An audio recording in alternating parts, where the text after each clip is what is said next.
Al ritmo de la barranquillera Shakira, el grupo Maná y otros artistas latinos, se encendió la fiesta mundialista en el Estadio Azteca de México. Las gasolinas extra y Ecopaís y el diésel subirán 15 centavos desde este viernes. El gobierno optó por el máximo incremento del sistema de bandas. La gasolina Super, que tiene precio libre, subirá al menos 80 centavos.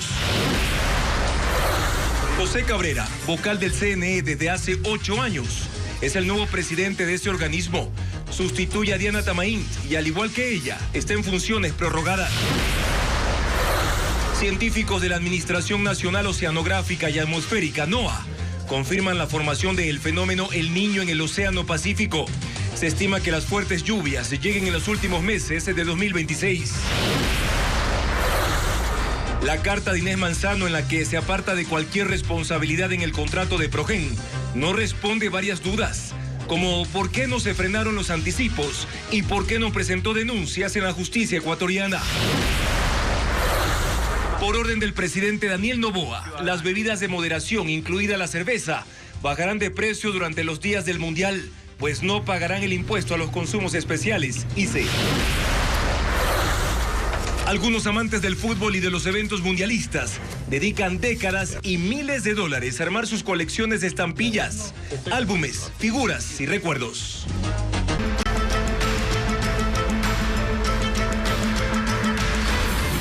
CNE, la caída de Atamaín.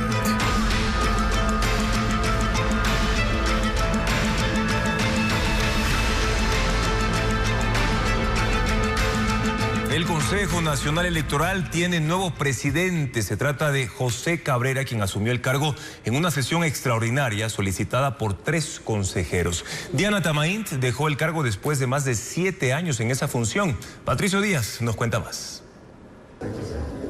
Fue una sesión sin sobresaltos. Después del acalorado pleno de ayer, Diana Tamaín convocó esta cita bajo el pedido de otros 3 consejeros. La decisión estaba tomada y fue Estela Acero quien hizo la nominación. Siendo una facultad de este cuerpo colegiado, el elegir a sus autoridades, mociono ante este pleno, se designe al ingeniero José Cabrera Zurita como presidente del Consejo Nacional Electoral. No se mencionó una destitución de la actual presidenta o el argumento para el cambio. Se pasó directo a la votación, donde la propia Diana Tamaín apoyó a José Cabrera. A favor. No estuvo el hasta ese momento vicepresidente del CNE, Enrique Pita. Y con 4 votos a favor de 4 consejeros presentes, se nombró a José Cabrera como nuevo presidente del Consejo Nacional Electoral. Fue la misma Tamaín quien le tomó juramento. Sí, juro, por mi país. La Constitución dispone que las funciones de presidente del CNE se ejerzan por 3 años. Tamaín estuvo algo más de 7 y se despidió frente a funcionarios y prensa. Aunque se mantiene como consejera, prefirió retirarse. El nuevo presidente aseguró que promoverá la democracia y garantizó el desarrollo de las elecciones seccionales de noviembre. Se desarrollará con normalidad, cumpliendo cada hito del calendario y respetando sobre todo la voluntad del electorado. Consumado ese cambio, pasaron al siguiente: nombrar a la nueva vicepresidenta del Consejo. Con los 3 votos de los 3 consejeros presentes, fue designada Estela Acero. No se dieron a conocer las razones por las que la hasta ahora presidenta del CNE perdió la confianza de los consejeros. Entre sus últimas decisiones cuestionadas estuvo el intento de cancelar a Unidad Popular. Y 4 de los 5 miembros del actual Consejo Electoral llevan más de 7 años en funciones, aunque la Constitución dispone que su periodo es de 3 a 6 años. Patricio Díaz cuenta que el Consejo de Participación Ciudadana y la Procuraduría avalaron esa prórroga que aún no termina. Sí, prometemos. Fue el Consejo de Participación Transitorio el que en agosto de 2018 designó a Diana Tamaín y José Cabrera dentro del Consejo Electoral, también transitorio. Son los 2 consejeros electorales que más tiempo llevan en funciones, casi 8 años. Pero no muy lejos están Estela Acero y Enrique Pita. Fueron designados para el CNE definitivo en noviembre del mismo año. Llevan 7 años y 6 meses, el mismo tiempo en que ha estado como presidenta Diana Tamaín y Pita como vicepresidente. Esto ocurrió a pesar de que la Constitución señala que el periodo de consejeros electorales será de 6 años, con renovaciones parciales por sorteo cada 3. Es decir, para 2021 debía salir una parte de ese consejo.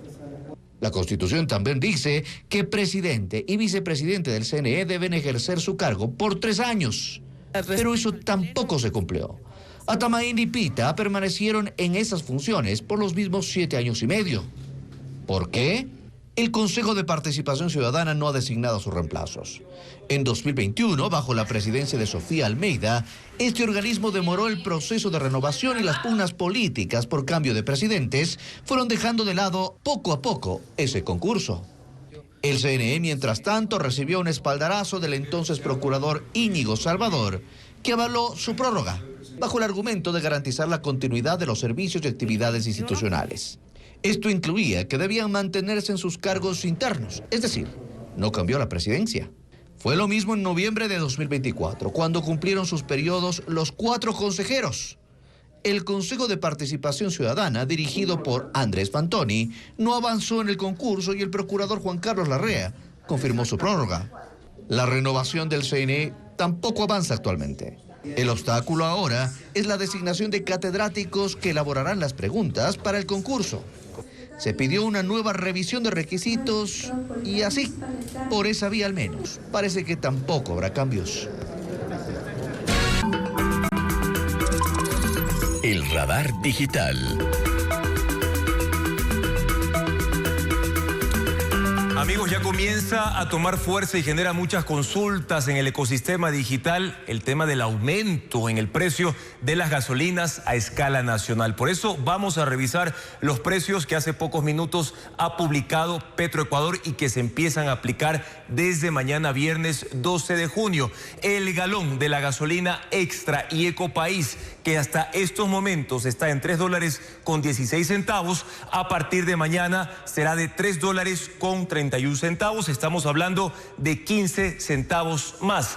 Ahora, el galón de diésel premium de $3.10 que cuesta en estos momentos hasta la medianoche, a partir de mañana será de $3.25, también 15 centavos más.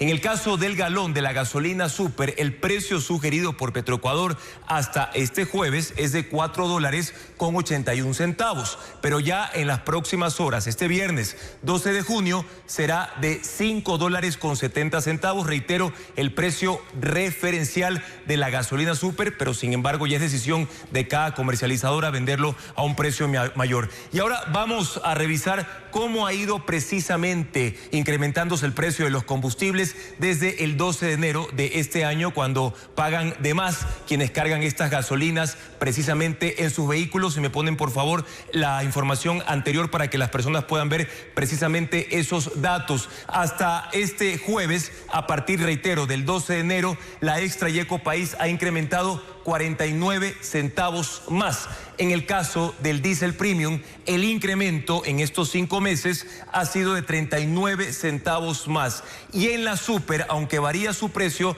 pero aproximadamente el incremento desde el 12 de enero hasta hoy es de aproximadamente $1.45 más, es lo que pagan adicionalmente quienes utilizan ese combustible. Y vamos a conocer más de lo que está ocurriendo en las calles, en este caso de la capital, con Ana María Palacios, quien recorre las estaciones de servicio de Quito para conocer cómo está la situación tras este anuncio. Ana María, buenas noches, cuéntanos cómo está el ambiente y también por qué razón vuelve a subir, al igual que el mes anterior, el precio de estos combustibles. Adelante. Buenas noches, Juan Carlos. Nos encontramos en una gasolinera ubicada en la avenida Eloy Alfaro y Amazonas, al norte de Quito. Y contestando tu pregunta, Juan Carlos, también recordemos que la gasolina extra, Ecopaís y diésel están sujetos a un sistema de bandas o límites. Esto quiere decir que no pueden subir más del 5% su precio ni bajar más del 10%. Porque estas gasolinas tienen todavía un subsidio por parte del Estado. Pero ¿qué pasa con la gasolina super? Su precio está completamente liberalizado y por eso es que es más cara. Esta gasolina no tiene un subsidio por parte del Estado. Además de estas razones, Otra es la situación en el Medio Oriente y cómo han subido los precios de los combustibles a escala mundial. Esto se debe también por la guerra entre Estados Unidos e Irán, que se ha cerrado el estrecho de Hormuz. Por estas razones, el combustible a escala mundial ha subido y evidentemente también llega al Ecuador. Recordemos que los 11 de cada mes más o menos ya se conoce cuánto sube, pero se efectiviza cada 12. En este momento vamos a conversar con las personas que están aquí abasteciéndose de combustible para conocer si ya... Muy buenas noches, señorita. Estamos en vivo para Ecuavisa. ¿Usted conoce que desde mañana ya se sube el precio de la gasolina? Sí, buenas noches. La verdad es que me enteré y es por eso que veo al venir aquí a poner gasolina que está todo repleto y realmente sí es poco preocupante. ¿Usted siempre pone antes los 11 de cada mes o más o menos usted se entera por las noticias o conoce lo que sucede? Yo por lo general siempre pongo entre el 20, 22, pongo gasolina, pero realmente ahora con esto prefiero hacerlo antes para prevenir. Perfecto, muchísimas gracias. Vamos a seguir caminando. Si me acompaña mi compañero Daniel, quizás adelante para conocer qué nos dicen las personas con respecto al alza del combustible, que como los habíamos mencionado. Buenas noches. Hola, buenas noches. Buenas noches. Estamos en vivo para Ecuavisa. Hola, ¿cómo Buenas noches, mi señor, estamos en vivo para Ecuavisa comentando acerca desde mañana ya hay un alza en el combustible. ¿Usted conoce eso? ¿Por eso viene? Sabes que sí, me vine a poner por si acaso me quedé sin gasolina, entonces hoy le voy a llenar al tanque. Ajá. ¿Conoce qué tipo de gasolina tiene usted? Yo estoy poniendo súper al momento. Ajá. ¿Usted sabe que desde mañana será 80 centavos y dependiendo de cada gasolinera? Sí, escuché en las noticias algo que por el estrecho de Hormuz iban a subir los precios de casi en todo el mundo, de aceites, lubricantes y todo. Perfecto, muchísimas gracias. Vamos a conversar un poco más, como dice el señor, y como les había comentado hace un momento, el alza de combustible es a escala mundial por la guerra entre Estados Unidos e Irán y el cierre del estrecho de Hormuz. Es un tema que ya se ha venido, como nos comentaba nuestro compañero Juan Carlos, desde hace 4 meses, 5 meses. Tal vez alguna pregunta, Juan Carlos. Sí, Ana María, consultarte cómo está el abastecimiento en las gasolineras de Quito y por supuesto a escala nacional, porque vemos que en este caso, en esa estación de servicio donde te encuentras en el norte de la capital, en la avenida Amazonas específicamente, está incrementando ya el flujo de conductores que llegan precisamente a cargar de combustible antes de que en las próximas horas ya suba el precio. ¿Cómo está el abastecimiento?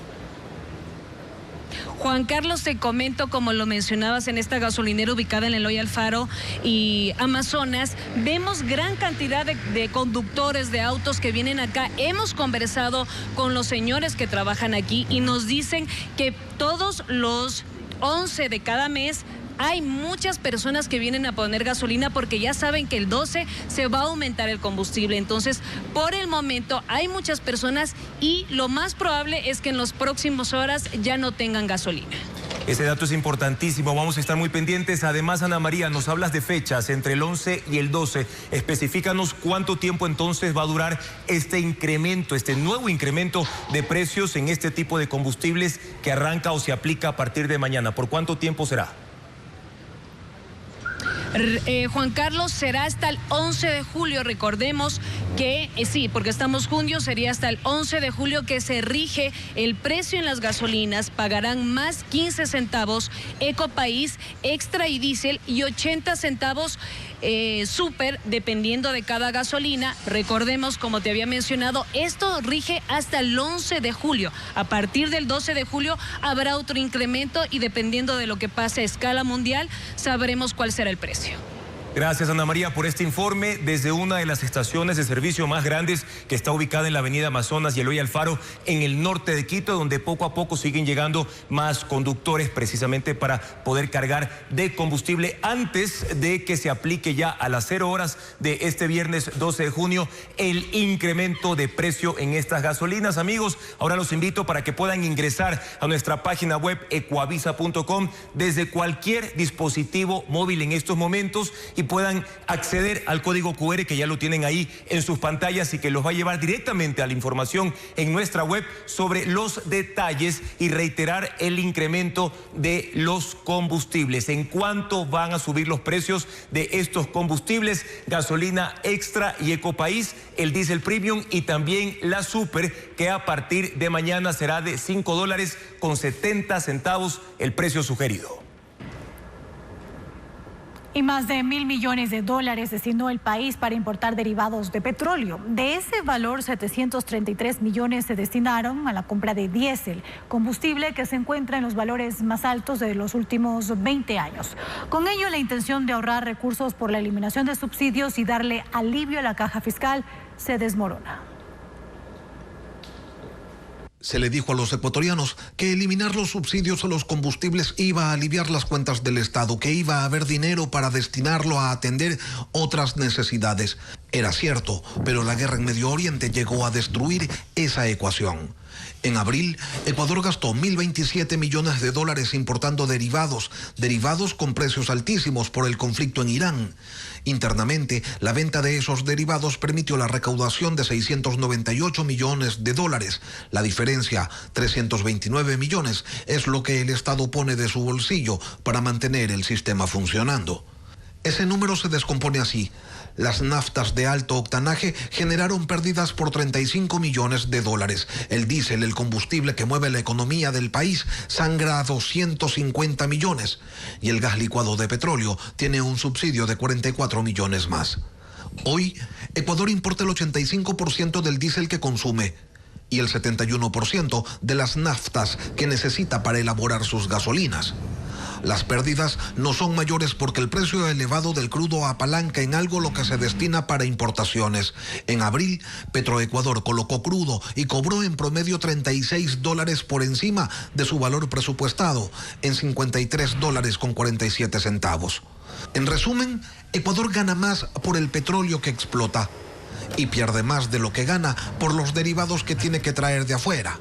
El esquema de racionalización de subsidios para beneficiar a la caja fiscal hace agua, aunque contiene el incremento del precio para los consumidores finales, que de todas maneras observan cómo tanquear sus vehículos resulta más caro, mes a mes.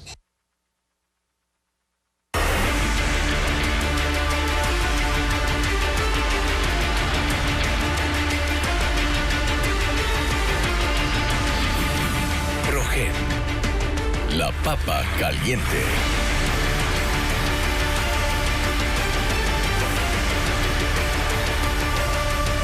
La exministra de Energía, Inés Manzano, afirma que detectó las irregularidades de Progen, pero no explicó por qué no frenó los pagos. Dice que ha elevado denuncias a escala internacional y que ha colaborado con las investigaciones, pero no aclaró por qué se trabó la fiscalización en la Asamblea Nacional. Añadió que está dispuesta a comparecer ante la Fiscalía. Lo informa Hernán Higuera. Tras un mes de silencio y fuera del Ministerio de Energía, Inés Manzano publicó este comunicado en sus redes sociales. Dice que para hablar claro y de frente sobre la millonaria estafa de Progen.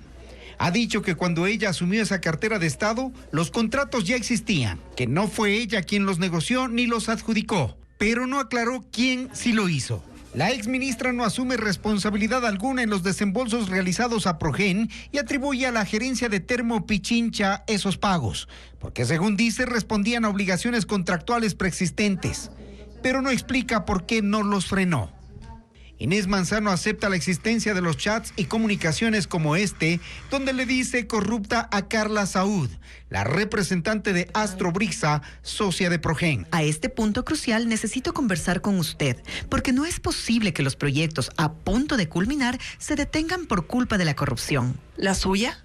Y aún así continuaron las conversaciones con John Manning, el CEO de esa empresa, ante la posibilidad de una adenda al contrato. Haciendo un adendum del contrato real con este plan maravilloso. Si es así como te gustaría hacerlo. Ese tema es otro de los que no aborda la ministra en su comunicado. A ver, lo que me explicó la asambleísta Jacome. Tampoco explica por qué, con la ayuda de la asambleísta Diana Jacome, evadió la fiscalización en la Comisión de Transparencia y contradictoriamente afirma que respaldó investigaciones. Destaca que fue ella quien impulsó la demanda ante la justicia internacional, incluyendo acciones bajo la ley RICO en Estados Unidos.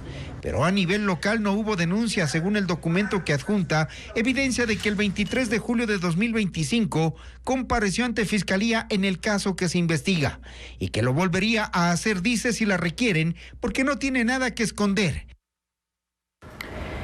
El abogado del ministro Roberto Luque dice que todo apunta a la empresa Progen como responsable del perjuicio al Estado, que se buscó involucrar a su cliente y que seguirá colaborando con la Fiscalía.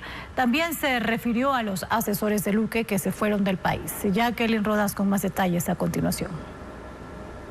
Aníbal Quinde, abogado del ministro Roberto Luque, convocó a una rueda de prensa para reiterar que su cliente es inocente en el caso Progen. No permitiremos señalamientos sin evidencia y que todo apunta a la empresa Progen señalada como la responsable del perjuicio causado al Estado ecuatoriano. Se refirió a lo dicho por Celso Sánchez, técnico de SELEC, quien denunció que la Fiscalía ha ocultado la información que entregó el año pasado. Querían la cabeza del ministro Luque. Eso afirmó el día de ayer el señor Celso Sánchez. Sánchez se refería a la aparición del nombre de Luque en el acta que firmó para ingresar al sistema de protección. Según la ex coordinadora jurídica de la Fiscalía, Magali Ruiz, mencionada por el procesado, en ese documento se debe incluir una sinopsis del caso. A la fecha, el ministro era investigado y por su cargo la causa subió a fuero de Corte Nacional. En la rueda de prensa también se le preguntó al abogado de Luque por los dos funcionarios que él llevó al Ministerio de Energía, José de Oliveira y Peter Dreher, quienes ya se fueron del país. Hasta donde conozco, no son procesados. También es importante destacar que cualquier persona que mañana aparezca como responsable tiene que responder. El abogado pidió a la Fiscalía que investigue todos los nombres aportados por Celso Sánchez en su versión. El Consejo de Participación Ciudadana debía aprobar este miércoles el informe de calificación de méritos del concurso de fiscal general. Con la asistencia de solo 4 consejeros, 2 de forma presencial, el tema del que depende la continuidad del proceso de selección tuvo que ser postergado. Veamos. La designación de quien dirigirá la Fiscalía General del Estado parece no tener el mismo sentido de urgencia en quienes deben garantizar su avance. Aunque la Comisión Ciudadana de Selección cumplió los plazos y envió el informe final de calificación de méritos para que el Pleno lo apruebe y habilite la etapa de impugnación ciudadana, con la inasistencia de varios de sus miembros, incluido el presidente Andrés Fantoni, el tema quedó postergado para otra sesión. Algunos están en territorio, otros están en reunión de distintas actividades y en este sentido vamos a retomar cuando lo disponga el presidente. Una inacción que ajusta el cronograma recién actualizado, pues establece que la convocatoria de las impugnaciones se realizará hasta el 15 de junio. Por lo tanto, esta comisión obviamente va a esperar para que podamos proseguir con la fase de escrutinio público e impugnación ciudadana. Para no perder tiempo, la Comisión Ciudadana de Selección empezó a desarrollar el documento para la convocatoria de la fase de impugnación ciudadana, también el instructivo para el examen escrito previsto para el 16 de septiembre y la prueba oral para el 17 de octubre. Necesitamos ese instructivo metodológico ya que ya estamos acercándonos a la quinta fase, esta fase de oposición y recalificación. La Comisión Ciudadana estima designar al nuevo fiscal general del Estado el 23 de octubre. Si ese cronograma se cumple, el proceso habrá tomado cerca de 9 meses de desarrollo, 3 más de lo que establece el propio reglamento del Consejo de Participación Ciudadana, que fija un plazo máximo de 6 meses para los procesos de selección. La incertidumbre sobre quién gobernará Cuenca en los próximos meses comenzó a despejarse. El alcalde Cristian Zamora reconoció que dejará temporalmente el cargo para cumplir la sanción impuesta por el Tribunal Contencioso Electoral y que la vicealcaldesa Marisol Peñalosa lo subrogará durante los próximos 6 meses. La crisis política en Cuenca dio este jueves un giro clave. El alcalde Cristian Zamora admitió que dejará temporalmente el cargo y que la vicealcaldesa Marisol Peñalosa asumirá la alcaldía durante los 6 meses que dure la sanción impuesta por el Tribunal Contencioso Electoral en su contra por violencia política de género. El anuncio lo hizo durante una rueda de prensa rodeado por 8 concejales de su línea política, entre ellos la propia Peñalosa, quien quedaría al frente del municipio. Yo sigo siendo alcalde hasta mayo de 2027, con un periodo en el cual no ejerceré, pero eso no implica que sigamos trabajando, que sigamos activos, que sigamos viendo los temas del desarrollo de la ciudad. Sin embargo, Zamora aseguró que antes de apartarse del cargo, presentará una acción de ampliación y aclaración del fallo al TCE. Según dijo, busca precisar el alcance de la resolución y sus efectos. El cambio de mando tendría como base lo dispuesto en el COTAD, que establece que la vicealcaldesa debe subrogar al alcalde en caso de ausencia temporal superior a 3 días. Peñalosa anticipó que, de concretarse la transición, la administración municipal mantendrá el mismo rumbo. Que seremos respetuosos a la ley, siempre cumpliremos los debidos procesos y dar esa estabilidad institucional que tanto necesita nuestro cantón. Desde la oposición, la concejala Agustina Peñafiel señaló a este medio que la decisión de Zamora no es más que el cumplimiento de la sentencia emitida por el TCE. Para formalizar la subrogación, el Consejo Cantonal deberá conocer en sesión la situación jurídica del alcalde y dejar constancia de su imposibilidad temporal para ejercer el cargo. Aunque este jueves estaba prevista una sesión del Consejo, la Secretaría Municipal no llegó a convocarla. Continuamos con más noticias, amigos. Los meteorólogos de la Oficina Nacional de Administración Oceánica y Atmosférica de los Estados Unidos confirmaron que ya comenzó a formarse el fenómeno El Niño en el océano. Diego Cuenca conversó con oceanógrafos, quienes aclaran que el impacto con fuertes lluvias sería a finales de este año. Veamos. Esa imagen con referencia satelital muestra cómo se ve el incremento de la temperatura en el Océano Pacífico. Es decir, que el mar está más caliente de lo normal. Así lo publicó la Administración Nacional Oceanográfica y Atmosférica, NOAA. Con ese gráfico, la entidad estadounidense que monitorea el clima en el mundo anunció que oficialmente empezó a formarse el fenómeno del Niño y en su página web escribió: según los pronosticadores de la NOAA, se forma el Niño y se espera que se intensifique. Eso no significa que el impacto climático será inmediato. Los oceanógrafos de la Escuela Politécnica del Litoral ESPOL explican que las lluvias de gran magnitud caerán en la época invernal a finales del año. El Niño es un proceso, ahorita recién estamos en la parte de inicio y toma varios meses hasta llegar a su punto máximo, que sería hacia finales de noviembre y diciembre. Este evento podría estar en la escala de muy fuerte y típicamente los eventos muy fuertes tienen impactos distintivos en las regiones naturales del Ecuador. Las anomalías que consideró la NOAA para este pronóstico es que hay menos vientos, más calor y la temperatura del océano, que habitualmente es de 24 grados, incrementó a 26. Esa temperatura se ha sostenido durante varios meses. Si supera ese umbral, el Niño será considerado muy fuerte. Mientras ese fenómeno climático se desarrolla, los municipios y prefecturas tienen plazo hasta el 23 de junio para presentar sus planes de acción a la Secretaría Nacional de Gestión de Riesgos. Eso les ayudará a reducir las consecuencias que deje el Niño en Ecuador.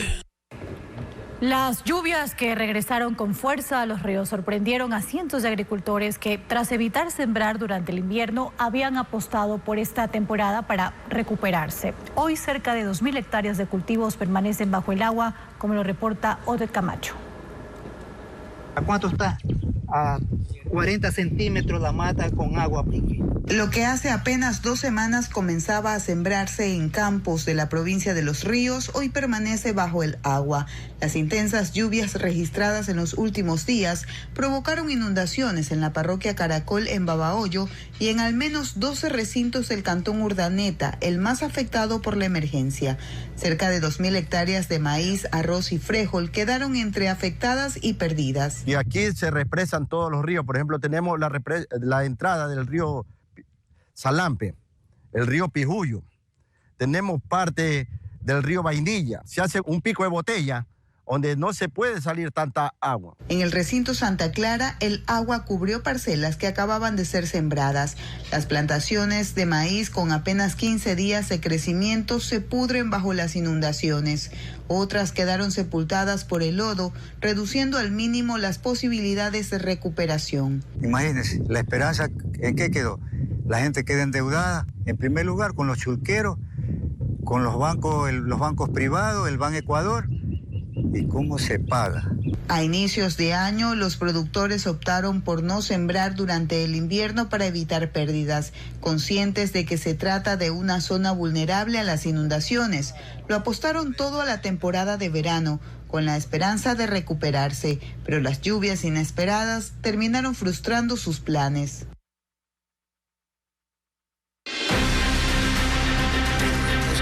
Está excluido el delito. ¿Quieres sabotear las elecciones?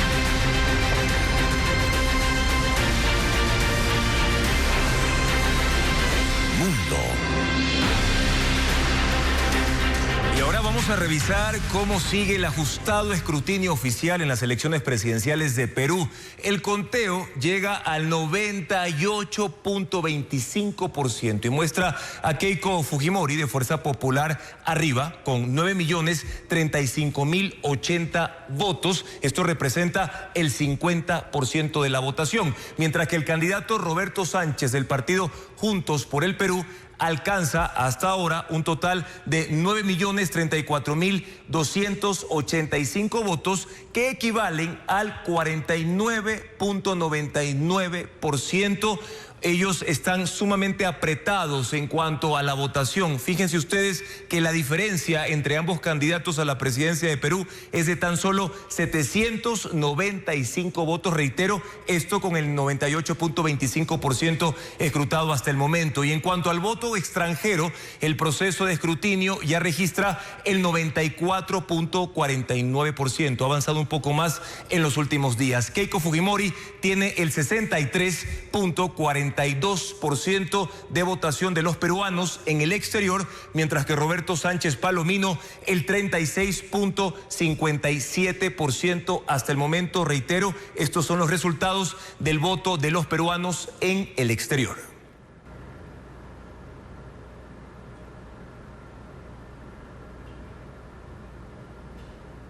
El presidente de Estados Unidos, Donald Trump, canceló los ataques contra Irán anunciados para esta noche, luego de asegurar que su país llegó a un acuerdo con la República Islámica.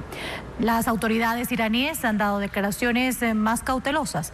Dijeron que las negociaciones están activas, pero que aún no hay nada concreto. Merlis González con el reporte. Luego de una intensa jornada de ataques aéreos estadounidenses contra instalaciones militares iraníes y la respuesta islámica con proyectiles hacia Bahrein, Kuwait y Jordania, aliados de Washington, la escalada bélica en Medio Oriente amenazaba con empeorar.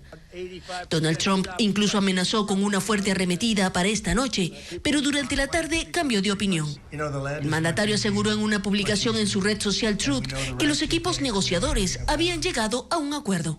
Dado que las conversaciones con la República Islámica de Irán se han llevado al más alto nivel de la dirigencia iraní y han sido aprobadas, yo, como presidente de Estados Unidos de América, he cancelado los ataques y bombardeos programados contra Irán esta noche, dijo. Sin embargo, agregó que el bloqueo naval continuará hasta la entrada en vigencia. Y más tarde, en el despacho Oval, habló del tema sin dar detalles del texto, pero sí aclaró un punto importante sobre Irán. No tendrán armas nucleares, lo han acordado y no las tendrán, dijo. Según Trump, el régimen iraní avanzó en las negociaciones porque recibió un duro golpe durante los ataques de los últimos 3 días. Las autoridades de ese país confirmaron las negociaciones con cautela. Dicen que está prácticamente finalizado el texto del acuerdo, pero que aún no hay nada concreto.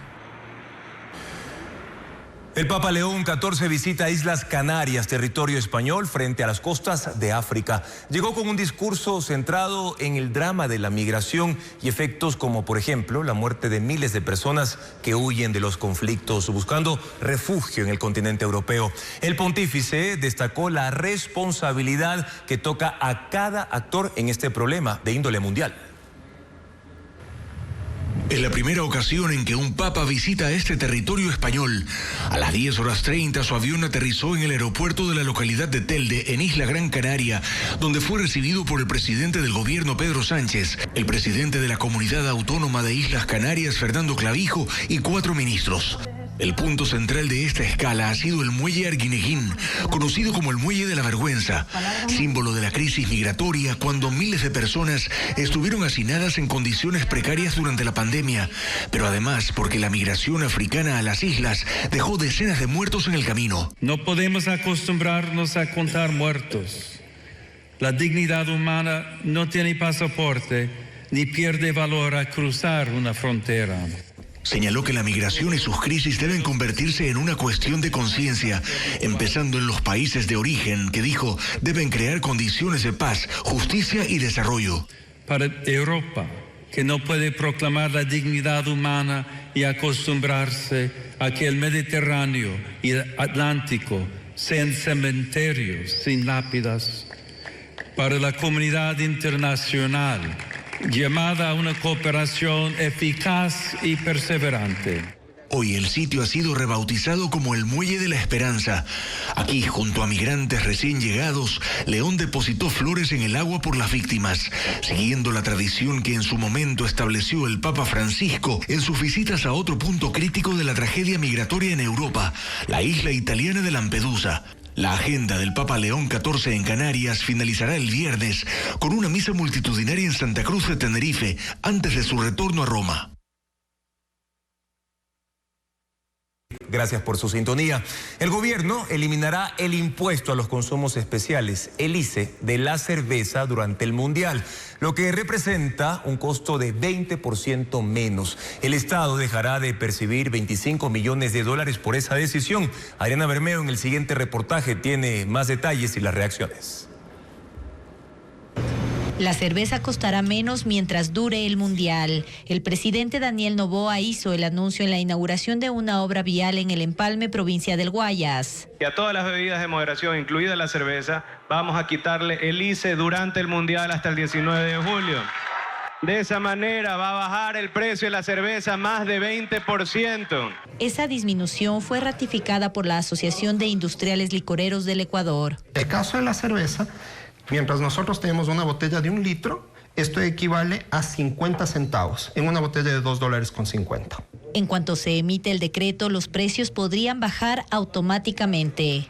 Es algo que se puede implementar inmediatamente, pero es decisión de la voluntad empresarial debido a que el impuesto de consumos especiales se liquida a fin de mes, no de manera inmediata. Entonces, yo siento que hay la buena voluntad de parte de las empresas, tanto de cervezas como licores. Hasta el cierre de este informe, el presidente no había emitido el decreto ejecutivo para viabilizar esta decisión. Pero si se elimina el impuesto a consumos especiales de la cerveza durante un mes, significa que el Estado recibirá $25 millones menos en impuestos. Esos 25 millones que se dejan de recibir muy probablemente van a ser compensados por otras actividades que van a ser muy dinámicas durante este mes. Alimentación, vestimenta, bebidas, etc. La decisión del mandatario se dio horas antes de viajar a Estados Unidos, una de las sedes del Mundial de Fútbol. Ni la presidencia ni Cancillería han respondido sobre la agenda oficial que Noboa tiene previsto cumplir en ese país.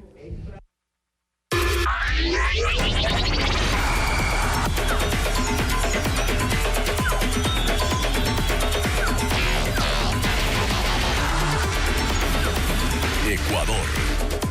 ¿Cuánto mueve el Mundial? Bien, y cientos de hinchas de Ecuador salieron del país hacia Estados Unidos para acompañar a la selección en el Mundial. Algunos de ellos se ahorran costos porque se hospedarán en los hogares de sus familiares. Diego Puente con la crónica. Ecuador, Ecuador, Ecuador. Familias enteras viajan desde Ecuador a Estados Unidos para acompañar a la selección de fútbol, que disputará en este país sus 3 partidos por el Mundial. Esta familia llegó desde Riobamba a Quito para abordar un avión hacia Kansas, donde Ecuador jugará contra Curazao. Sí, la verdad es mi primer Mundial y qué feliz, qué feliz me siento. Van con una bandera tricolor y confeccionaron sus propios gorros con figuras que representan al país en el mundo. Viajan ajustando los presupuestos. Tenemos tarjetas. Va a tocar. Ricardo Porras, ex seleccionado nacional, esta vez usará la camiseta como hincha. Viajo con mis 3 hijos varones que también les gusta el fútbol, así es que vamos apoyando a la selección y una aventura que creo que es muy hermosa para la familia. Ecuador, mi país del alma. Esta familia llegó de Manta al aeropuerto y esperó para su conexión a Estados Unidos. Vamos a ver a la selección, vamos a apoyar a la selección, vamos con fe y corazón y como ya sabemos, no vamos a aprender, vamos a dar cátedra de fútbol allá en los Estados Unidos. Con maletas en mano, vistiendo la camiseta oficial, cientos de hinchas de la selección también acudieron al aeropuerto de Guayaquil para iniciar su travesía a la cita mundialista. Esperámoslo, que Ecuador por lo menos llegue a octavos de final. Muchos pidieron permiso en sus trabajos, otros, jubilados, disfrutarán sin límite de tiempo. Tener familiares en Estados Unidos ayuda a disminuir el costo. La salida de hinchas ecuatorianos aumenta con el pasar de los días, y más aún cuando el primer partido de la selección será este domingo contra Costa de Marfil. Y esta pasión por el Mundial no solo se vive en las canchas. Hay coleccionistas que preservan la historia del fútbol mediante álbumes, monedas, estampillas y objetos conmemorativos que, más allá de su valor económico, guardan recuerdos únicos de cada Copa del Mundo. Joel Vanegas nos cuenta más de cuánto puede gastar un coleccionista en estas piezas. Los coleccionistas viven su propio Mundial. La Copa del Mundo dinamiza este mercado impulsado por la pasión de quienes buscan conservar la historia del fútbol. Monedas, billetes, balones, álbumes y cromos forman parte de las miles de piezas que adquieren valor durante cada edición del torneo. Uno de esos aficionados es Rommel Cedillo, quien lleva 3 décadas dedicado al coleccionismo. La afición del quiteño por el fútbol comenzó a los 13 años. Hoy conserva una amplia colección mundialista en la que destacan artículos de Diego Maradona y todos los álbumes de la Copa del Mundo, incluido el de 2026, que ya lo completó. Entre todas sus reliquias, la verdadera joya es una exclusiva edición de revistas y publicaciones del fútbol nacional. Primero las revistas Estadio, que tengo colecciones de los mundiales o desde la revista número 1 y la primera edición de todo el año. Tengo mis tarjetas del fútbol ecuatoriano de 1994, que es para mí unas cosas muy preciadas porque no solamente es el valor económico, sino el valor sentimental. También conserva réplicas de balones de cada mundial desde 1934. Calcula que ha invertido alrededor de $8,000 en reunir todas las piezas. Alusivos tanto a Messi. Otro coleccionista es Cristian Molina, que guarda monedas y billetes de distintos países. Entre sus divisas destacan emisiones de los mundiales de Alemania 2006, Brasil 2014, Qatar 2022 y la moneda oficial de este año. Bueno, cada mundial hay nuevos lanzamientos a nivel del mundo. Lo que hacemos es tratar de conseguir entre coleccionistas, en amigos, eventos internacionales a los cuales asistimos y también traemos al país para compartir esta afición con diferentes coleccionistas del país. Las estampillas también forman parte de esta pasión. Alfonso Carrillo lleva 65 años coleccionándolas y conserva piezas desde 1930 hasta 2014. Dice que cada elemento refleja momentos históricos, desde títulos y partidos memorables hasta sedes y mascotas que marcaron distintas generaciones. En esta colección de los mundiales de fútbol, desde el 1930 hasta el 2014, debe haber unas 3,000 estampillas. Para los coleccionistas, establecer un valor económico exacto a estos objetos es difícil. Su importancia está ligada a la historia, la rareza y el significado personal. El valor que uno se gasta está ahí, es fácil comprar, pero cómo lo conseguí, esas son historias que uno se lleva individualmente. La fiebre mundialista no para. En distintos sitios del país, cientos de aficionados y coleccionistas intercambian cromos para completar el álbum del Mundial 2026. Una afición que puede costar entre $200 y $300. Y mañana, en una tercera entrega de este especial, veremos cómo la fiebre por la tría acelera la producción en los talleres textiles del país, donde crecen los pedidos de camisetas, banderas y artículos mundialistas. Incluso, marcas ecuatorianas han sacado diseños personalizados y exclusivos.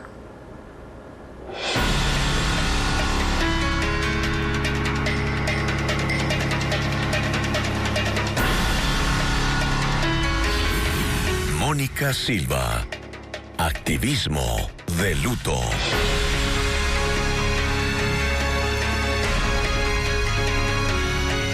La Fiscalía solicitó cooperación internacional para incorporar peritos extranjeros a la investigación por la muerte de la activista anticorrupción Mónica Silva. La ciudadana polaca presentaba un golpe en la cabeza y una nueva pericia busca determinar si fue estrangulada. Merlin Ochoa actualiza la información sobre este caso. El cónsul de Polonia ya está en Ecuador para acompañar a la familia de Mónica Silva y dar seguimiento a la investigación por la muerte de la activista anticorrupción de 41 años, hallada sin vida en Montañita la tarde de lunes en el hostal donde ella vivía con sus 2 hijas menores de edad. Mientras en redes, la Embajada de Polonia expresó sus condolencias, informó que brindará apoyo a sus hijas y pidió una investigación pronta, imparcial, independiente y transparente. En paralelo, la Fiscalía anunció que solicitó cooperación internacional para incorporar peritos extranjeros al proceso. Un día después del fallecimiento, el ministro del Interior, John Reinberg, se refirió al caso en una entrevista radial en Quito. Que vamos a esperar el resultado de la autopsia y junto con eso, ya que la criminalística que está trabajando en el sitio, pues se podrá informar, pero hasta el momento lo que se conoce es todos los indicios de un aparente suicidio. Este jueves el ministro también publicó en su cuenta de X un mensaje expresando su solidaridad con la familia y aseguró que las investigaciones se desarrollarán con celeridad, rigurosidad y transparencia. Mientras tanto, este jueves rindieron versión las 2 personas que encontraron el cuerpo, el compañero sentimental de Mónica y una inquilina del hostal. En su testimonio, la pareja señaló que la activista enfrentaba problemas económicos, procesos legales y amenazas. La inquilina confirmó que durante la mañana escuchó movimientos en el segundo piso y que horas después participó en la búsqueda dentro del inmueble, donde hallaron el cuerpo.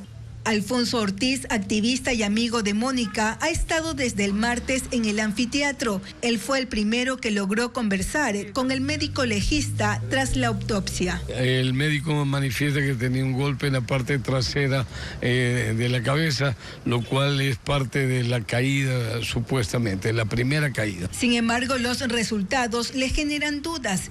Ha habido 2 escenarios. El primero, donde está la mácula de sangre en un dormitorio, y el otro, pues, donde ya le encontraron el cadáver en el piso. Ecuavisa conoció que el cuerpo fue sometido a una segunda valoración pericial para determinar si existió o no estrangulamiento. Mientras se espera la participación de expertos internacionales, el cuerpo de Mónica Silva permanece en la morgue de Santa Elena a la espera de la llegada de su madre desde Polonia. La muerte de la activista Mónica Silva levanta alertas en Santa Elena por casos similares. Amenazado de muerte y con 3 compañeros de denuncias fallecidas, el periodista Jofre Paredes habló con Ecuavisa. Se refirió a la muerte de Silva y dice que la libertad de expresión en la provincia está bajo amenaza criminal. Merlin Ochoa con la entrevista. A sus 66 años, el periodista Jofre Paredes Ronquillo vive lejos de su hogar y bajo medidas de seguridad. Nos recibió en un lugar cuya ubicación no puede ser revelada. Conocido como el Látigo Peninsular, desde diciembre ha cambiado de residencia 10 veces tras recibir amenazas de muerte por denunciar presuntos actos de corrupción en Santa Elena. Decidió hablar frente a las cámaras por sus amigos Mónica Silva y Robinson del Peso, ambos fallecidos. Los 3 denunciaban presuntos casos de corrupción, tráfico de tierras y actuaciones irregulares de funcionarios y exfuncionarios públicos. El afán mío personalmente es que la muerte de Mónica no quede en la impunidad y que sea nuestra bandera de lucha y coger fuerza para seguir luchando contra estos actos de corrupción. Ella nunca se suicidó. Robinson del Peso, conocido como la Voz del Pueblo, fue asesinado en noviembre del 2025 dentro de su local de venta de carnes en La Libertad. Su muerte fue seguida de cerca por Jofre y Mónica, quienes exigían justicia para el caso. Una vez que matan a Robinson, los que estábamos en el blanco era Mónica y yo. Ya no había nadie más. No había nadie más que alce la voz ante tanto acto de corrupción.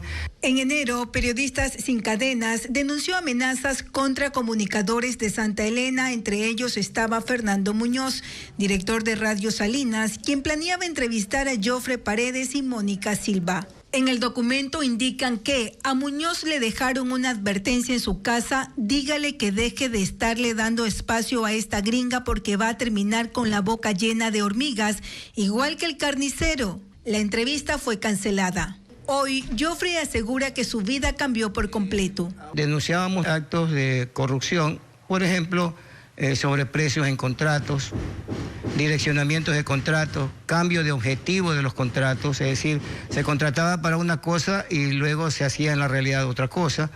Hemos denunciado actuaciones ilegales de funcionarios. Paredes dice que sigue en la mira de quienes buscan silenciarlo por estas denuncias en la provincia de Santa Elena, aunque cuenta con protección de la que no puede dar detalles por seguridad.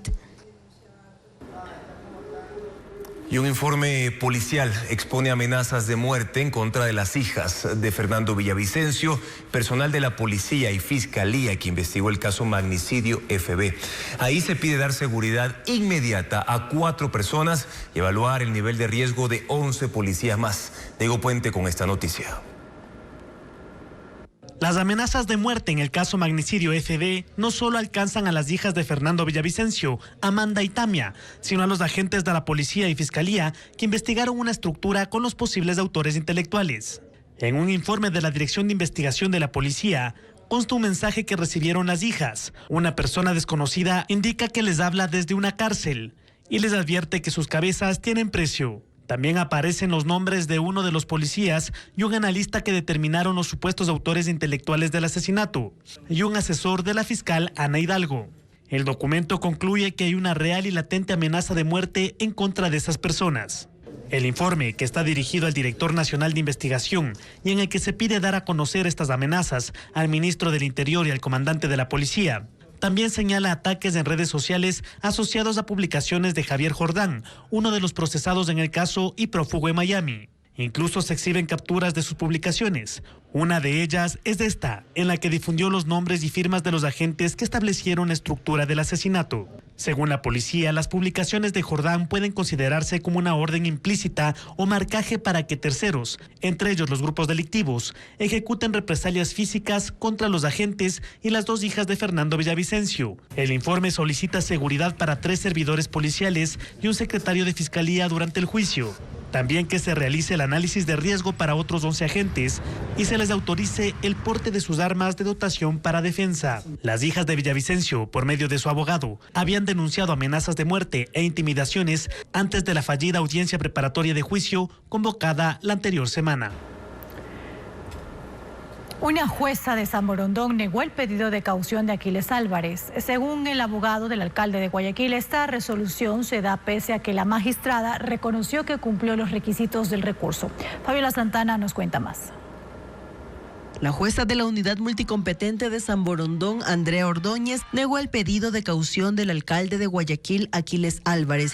Con ello, Álvarez perdió la oportunidad de pagar una fianza para que se levante su prisión preventiva en el proceso por retirarse el grillete electrónico. La jueza no permitió el ingreso a la audiencia de personas externas al caso y la decisión se conoció por una publicación del abogado de Álvarez. Increíble lo que pasó en el caso Grillete. Ante el pedido de caución presentado por Aquiles Álvarez, la jueza reconoció que se ha demostrado el cumplimiento de todos los criterios de admisibilidad establecidos en el COIP. Sin embargo, niega el pedido de caución. Prevaricato, claro. García dijo a Ecoavisa que la jueza alegó riesgo de fuga, pese a que ese no es uno de los requisitos para resolver la caución. Según el Código Integral Penal, ese recurso no se admitirá solo en 6 circunstancias: en delitos donde las víctimas son de grupos vulnerables, si la pena del delito investigado es mayor a 5 años, en delitos sexuales, contra la vida, de género y secuestros, si tiene una condena anterior y cualquier motivo que ocasione la ejecución de la caución. Los abogados de Álvarez analizan las medidas que tomarán frente a la decisión de la jueza.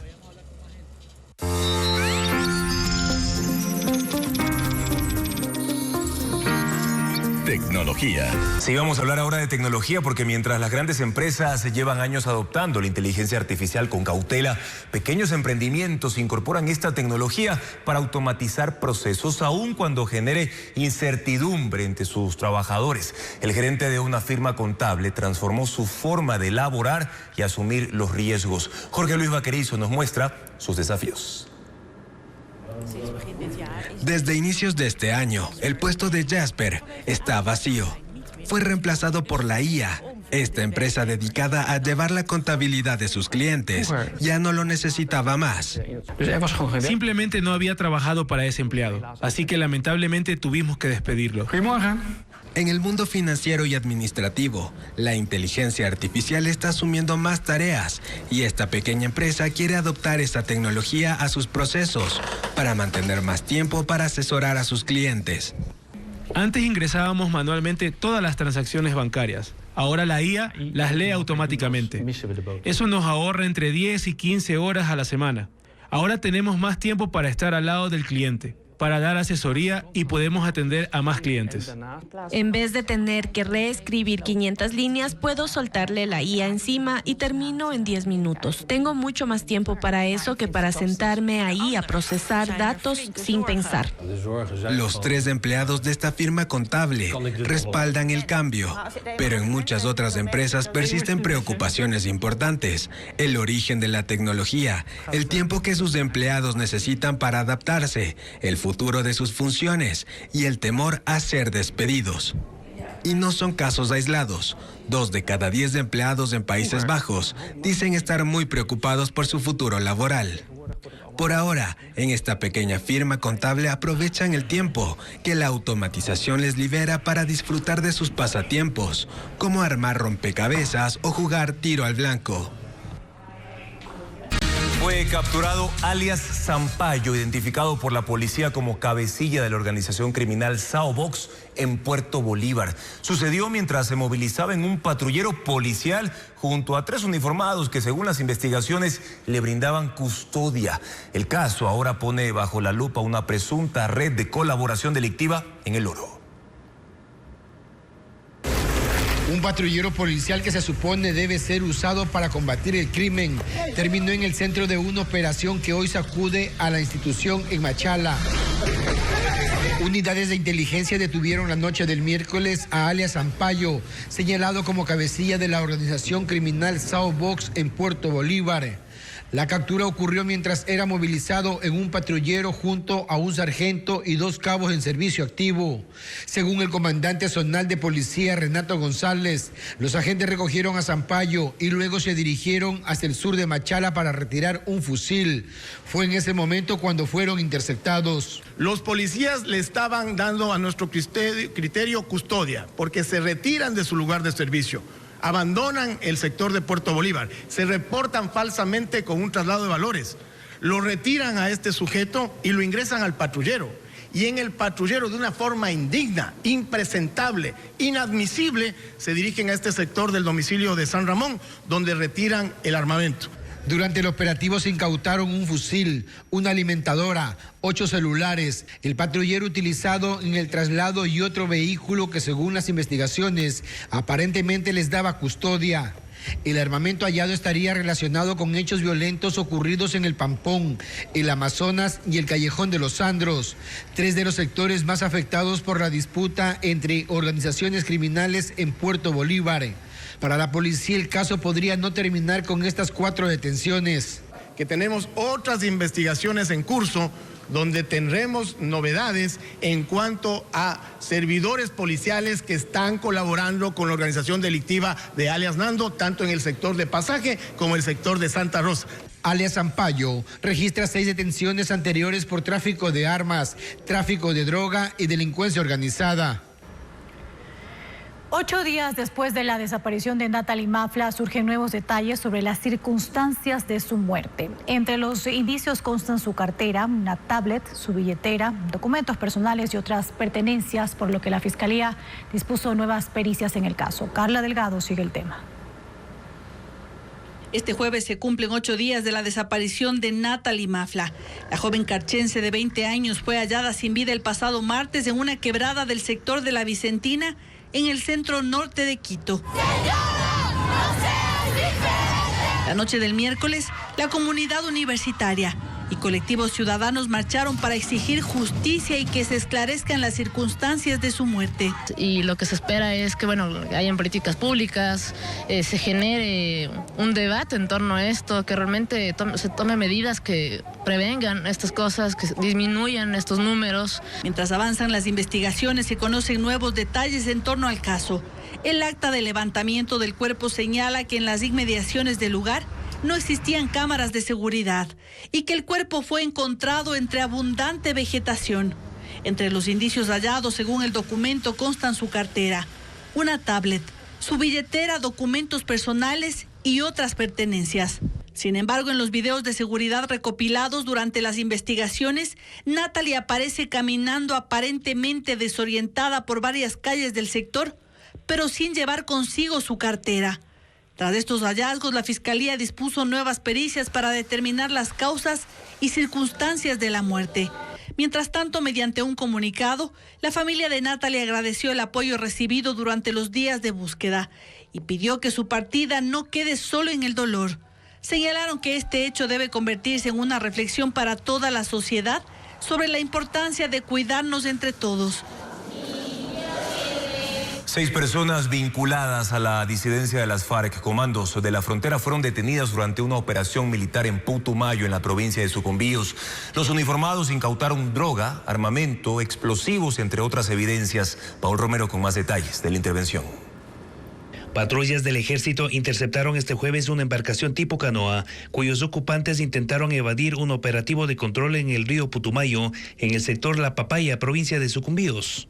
Los militares retuvieron la embarcación y detuvieron a 6 personas, 3 ecuatorianas y 3 colombianas, vinculadas a la disidencia de las FARC y Grupo Armado Ilegal Comandos de la Frontera, según el ejército. Informes de inteligencia señalan que esta organización criminal controla actividades ilícitas de narcotráfico, minería ilegal, tráfico de armas en el límite amazónico de Colombia y Ecuador. Entre las evidencias incautadas están armas de corto alcance, municiones, explosivos, paquetes de marihuana, motores fuera de borda. Durante el registro a los ocupantes de la embarcación, se constató que uno de los implicados tenía una herida de arma de fuego y recibió atención médica del personal militar. Sin embargo, no se reportó algún enfrentamiento armado y el ejército aclaró que durante la interceptación y registro a la embarcación, los uniformados no emplearon sus armas de dotación, de acuerdo a los protocolos para garantizar la seguridad. Los detenidos fueron trasladados a unidades judiciales de Sucumbíos para las audiencias correspondientes. Funcionarios del gobierno difunden audios que están bajo cadena de custodia en el caso Villavicencio. El presidente Daniel Noboa replicó uno de ellos. El material revela que el expresidente Rafael Correa encabezó una investigación extrajudicial del caso Porsche que involucró en una polémica al gobierno de Noboa.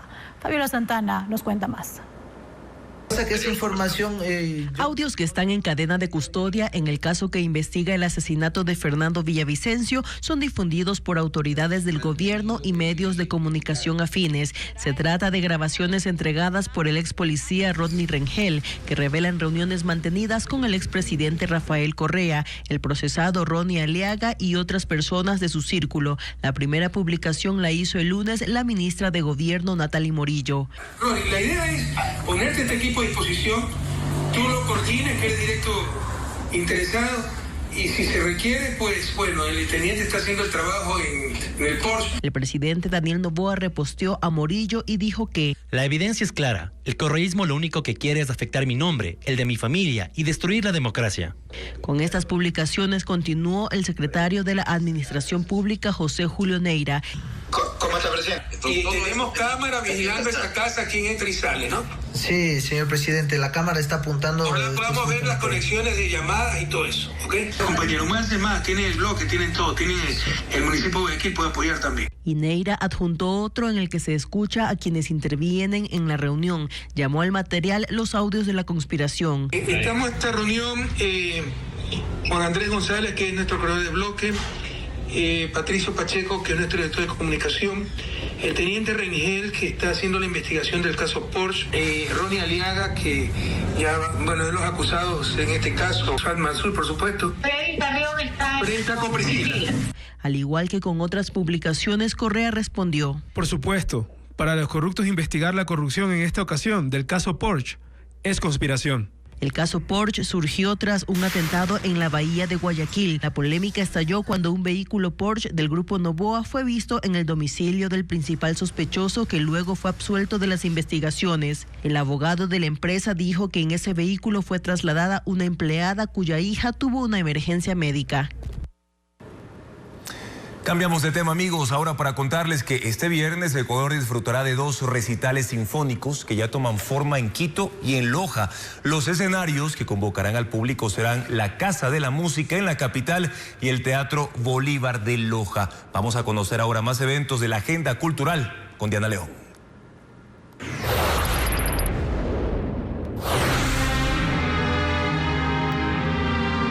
La Orquesta Sinfónica Nacional presenta este viernes el recital Esplendor Romántico y Hechizo Oriental.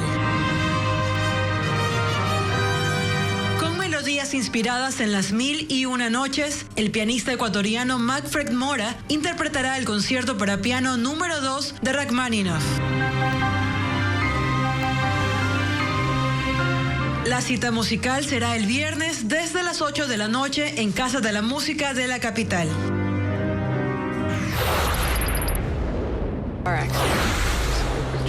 El MAC Cine de Guayaquil inaugura un nuevo ciclo de películas titulado Vidas y Crimen. La primera cinta que se proyecta este viernes es Monster, protagonizada por Charlize Theron. Otras en lista son The Collector y El Ruiseñor de Jennifer Kent. Las funciones gratuitas son los viernes a las 7 de la noche.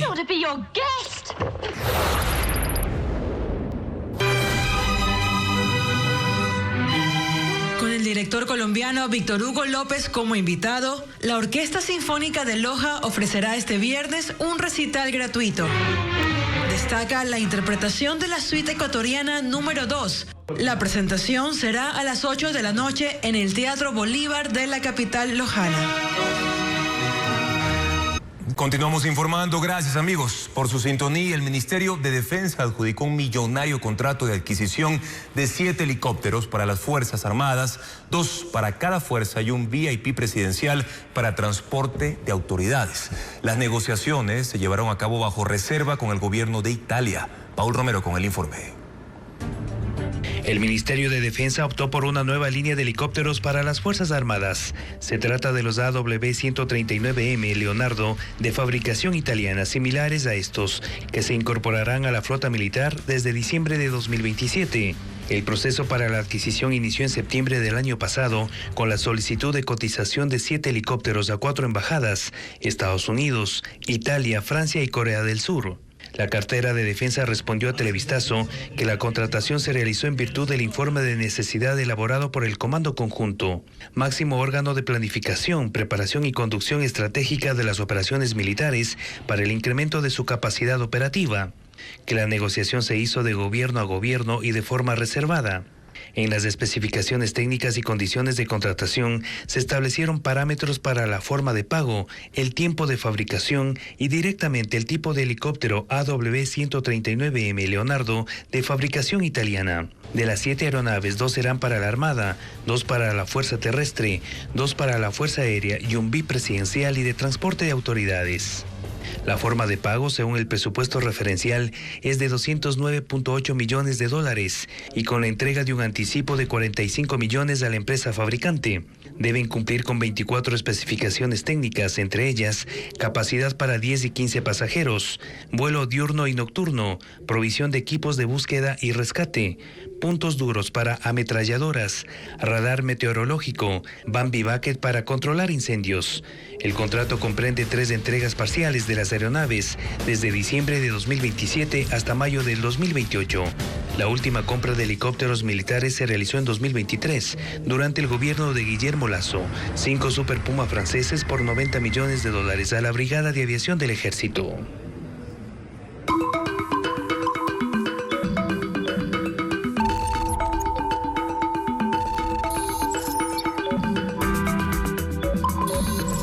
El radar digital. En una rueda de prensa, un periodista increpó al presidente de la FIFA, Gianni Infantino, por las controversias que han marcado la organización del Mundial. Entre ellas el cambio de sede de la selección de Irán y la expulsión de un árbitro de Somalia porque le fue negada la entrada a Estados Unidos.